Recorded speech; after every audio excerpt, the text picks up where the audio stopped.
How's it going there, super friends? Welcome back to my channel. I'm Brad, the DC Universe Geek. In case you didn't know, in today's action figure review is going to be all about the DC Essentials Harley Quinn. On the front of the packaging, you can see it's made from a simple red and white color motif, which looks very good if you ask me. You got the hammer, you got the gun, you can see the figure. It's a window box. What did you expect? On the top, you got the logo for Harley Quinn, the little diamondy things. On the side, you have an artistic looking picture of the figure, as well as a little tiny little bitty number 13 here, signifying that she is, in fact, figure number 13. And here's the back. You have an image of Harley Quinn and the other figures in the wave. I've already reviewed Nightwing, and the Joker and Batgirl aren't out yet, darn it. Also, you got this here little write-up about Harley Quinn. I'm gonna read it, but you can fast forward if you don't want to hear me. She's athletic, intelligent, and quick with a joke. Her loyalty to her loved ones is the stuff of legend. She's definitely the kind of gal you'd want to be friends with, except for the whole mallet-happy supervillain who hangs out with the Joker thing. Modeled in her classic Batman the Animated Series design, this 7-inch tall figure featuring over 20 points of articulation is the most posable Harley figure DC Collectibles has released. Well, let's put these claims to the test by yanking her out of the package and finding out. Pop the top, pull her out. Darn, she's stuck. Here she comes. Here's what you get. Goodbye, box. Here's the inside for those of you who actually want to see that and care. Goodbye. Ow, that hit me in the face.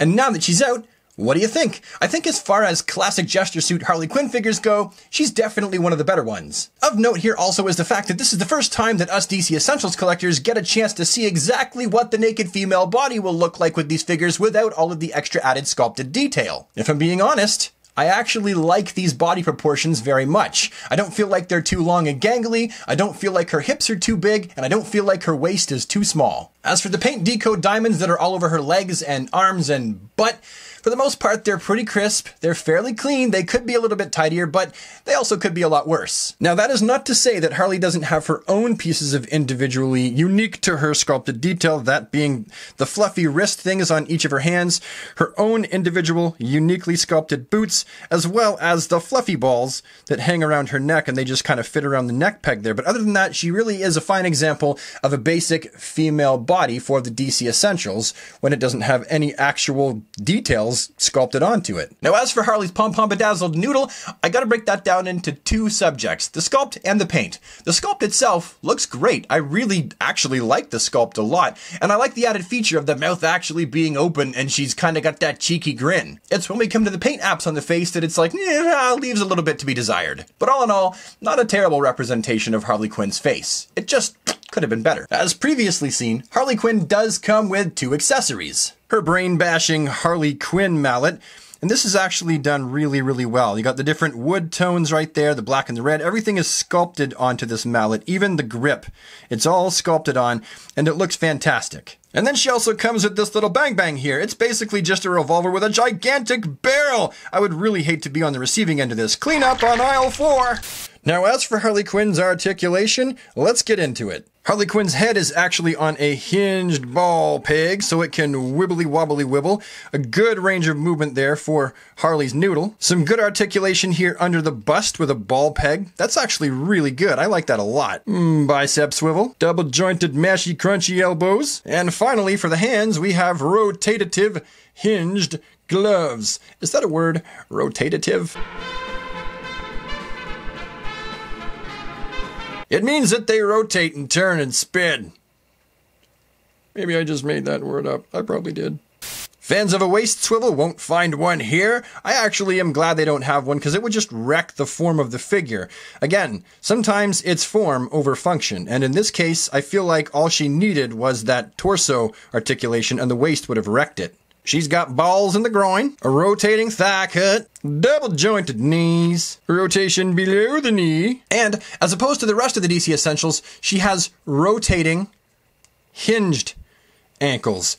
They go up a lot, like she just tripped over that heel and broke her ankle, but there is actually no pivot with these whatsoever. They just spin and they hinge. And as far as articulation goes, that's it. That's all she wrote. So for today's size comparison, I'm only going to compare her to 3 other Jester Suit Harleys. The DC Universe Classics, the DC Icons, and the Jester Suit variant from Arkham Knight. As you can see, the DC Essentials is the largest of the four. And aside from the DC Universe Classics, she's actually the simplest too. If I had to decide which one I like best, I would really have to say that it goes to the DC Icons, although I wish that the DC Icons was the scale of the DC Essentials. And even though the Arkham Knight version has the most realistic face, I gotta give Best Face Sculpt / Paint Award to the DC Icons as well. Okay, so now that I've gone through pretty much everything that I'm going to go through in this video, I mean, you'll see her posed alongside with and compared to other figures during my ending spiel.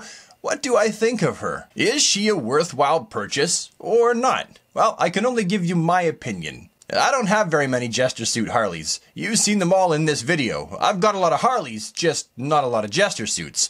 And out of the four that I own, I definitely think that she was worth it for me. I tend to be a sucker for the classic Jester Suit Harley. I just like this look over all the rest of them. I know that her modern look actually works better for current comic continuity.